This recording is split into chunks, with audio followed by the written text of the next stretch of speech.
हक्कासाठी ही रस्त्यावरची आणि संघर्षाची लढाई करत असताना ह्या महाराष्ट्रामध्ये अनेक शक्तीपीठ स्थळ या ठिकाणी आहेत. या ठिकाणी तुळजाभवानी आहे, कोल्हापूरची महालक्ष्मी.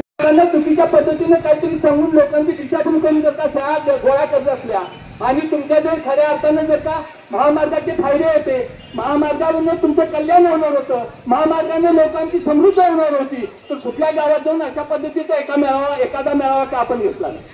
मग तुम्ही सोडून लोकांच्याकडे का जाता? उघड वाटण्याने लोकांच्याकडे का जात नाही? जर का तुम्हाला खऱ्या अर्थाने हित लोकांचं असेल तर उद्या किती वाजता मागच्या त्यांना सांगा.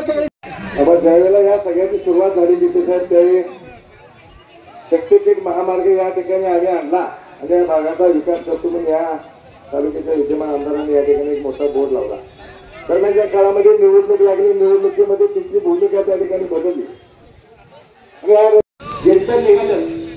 आज या ठिकाणी सगळे या ठिकाणी उपस्थित असलेले सर्व शेतकरी वेगवेगळ्या आंदोलनामध्ये मोठ्या संख्येनं सहभागी असणार सर्व जे शेतकरी सराखोऱ्या शिवसेनेचे विजयराव देवले साहेब,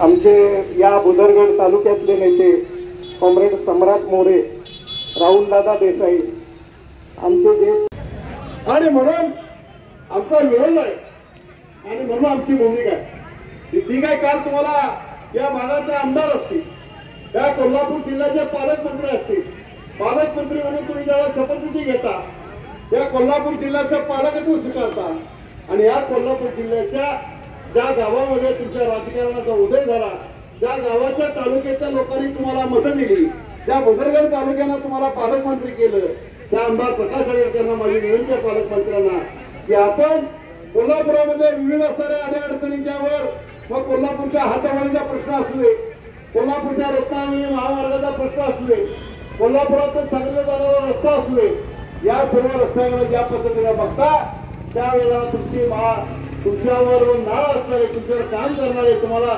मतं देणारी, तुमच्या बाजूला उभारणारी माणसं आज अडचणी आहेत. बुदरगडचा शेतकरी अडचणीत आहे. आया बहिणीने ठेवलेली माझी जमीन ही आज जर सरकार घेत असेल तर इथल्या आमदारांनी पोट चुरकीने देवेंद्र फडणवीस सांगितलं पाहिजे, साहेब थांबा, हा रस्ता माझ्या गावात नको.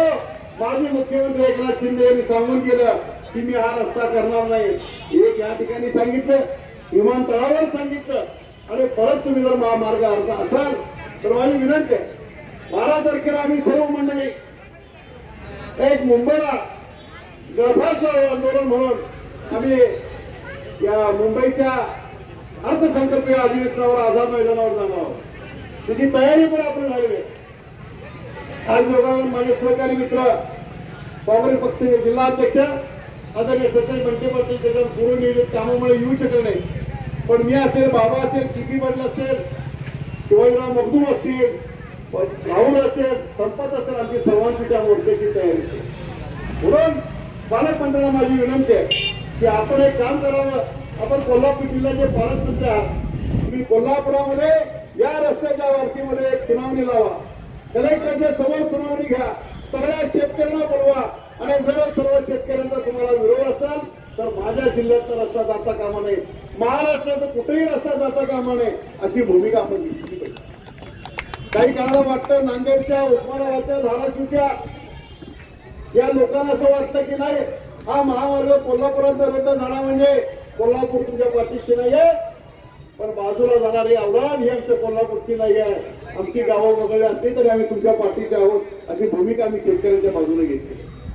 अहो परवा मला सांगितलं की आपल्याकडं आज संजय बाबांनी त्यांची अन्नपूर्णासारखी स्कीम आणल्याने लोकांना पाणी दिलं, पाणी आलं बाबा, पण काही वेळा बीडच्या आणि त्या धाराशिवच्या लोकांनी अशी मतं व्यक्त केली की माझ्या 7 पिढ्या आम्ही गवताशिवाय काय बघितलं नाही आणि तीही वाळलेलं गवत आणि तीही जनावरांना द्यायचं आणि जनावर जगवायची आणि नशिबानं म्हणजे आम्हाला आता 10 वर्षामध्ये पाणी आलं आणि त्या पाण्यामुळे आम्ही आता सोयाबीन करायला लागलो आणि आता सोयाबीन करताना तुम्ही आमची माय माऊली माझी आई जर काढून घेणार ना ते रडून पोरं सांगत होती, ते अत्यंत वाईट आहे.